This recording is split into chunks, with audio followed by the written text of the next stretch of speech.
Et salut tout le monde, on se retrouve dans cette petite vidéo pour parler de l'installation du cardo.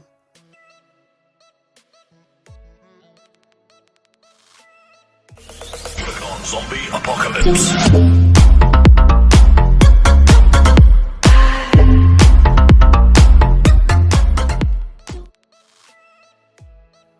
Alors, première étape. Du coup, la première étape, vous prenez votre casque sur les genoux. Je trouve que c'est plus facile, sauf si vous avez un support à casque. Et une fois que vous avez votre casque sur les genoux, vous venez vous retirer les mousses. Donc généralement, vous avez l'espèce d'anti-remous. Vous retirez, pas comme sur la vidéo, parce que ma petite soeur n'a pas écouté. Vous retirez d'abord l'anti-remous et après vous retirez les deux mousses des joues. Après, si vous retirez les deux mousses des joues, comme vous le voyez, ça marche quand même plutôt très bien.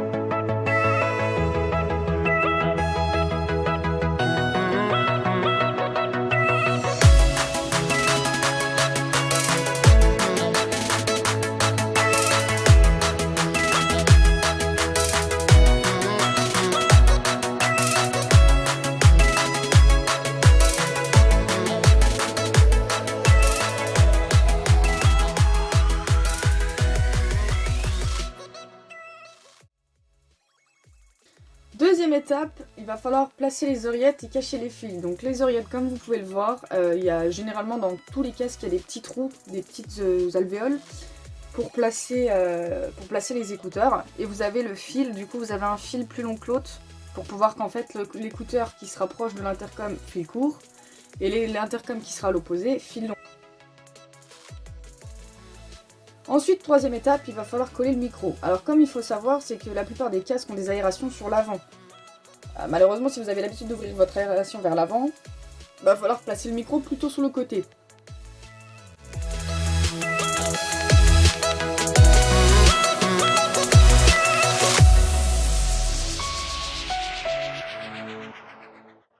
Comme vous voyez, nous on place un maximum près des joues pour que le vent ne puisse pas s'y fourrer si facilement. Une fois que l'adhésif est collé, vous venez y placer votre micro et vous laissez le fil en extérieur. Donc là, vous vous retrouvez avec les deux fils, celui du micro et celui des oreillettes. Alors étape 4, vous venez brancher du coup les écouteurs au boîtier intercom et le micro au boîtier intercom.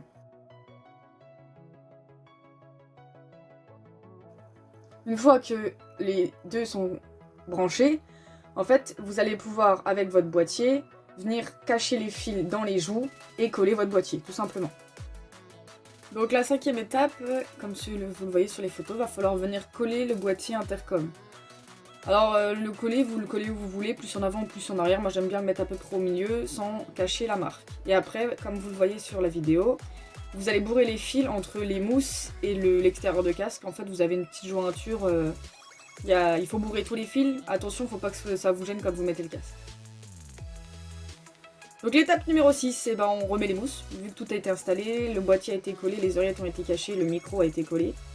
Alors nous on commence par la bavette, parce que le principe du casque là, c'est que la bavette en fait se barre. Allez savoir pourquoi, elle est beaucoup trop longue. Du coup on met la bavette et on va venir en fait mettre les joues par au-dessus pour pouvoir coincer la bavette tout simplement. Les mousses de ce casque sont vraiment une grosse cata à remettre. Je les trouve beaucoup trop longues, beaucoup trop grosses. J'ai préféré sur mon casque. Mon casque du coup c'est un Scorpion Exo 510R.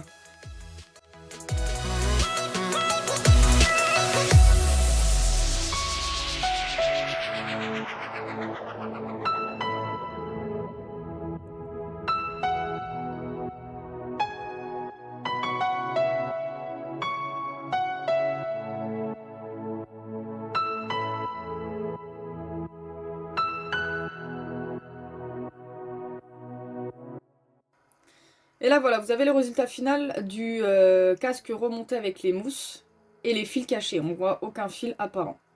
Donc voici le cardo collé une fois que ça donne. Donc n'hésitez pas à me dire en commentaire vos ressentis sur l'installation cardo. Et puis le avant-après, comment vous sentiez avant, comment vous sentez après avec un cardo. Et puis voilà, je vous souhaite à tous une bonne journée et des salut.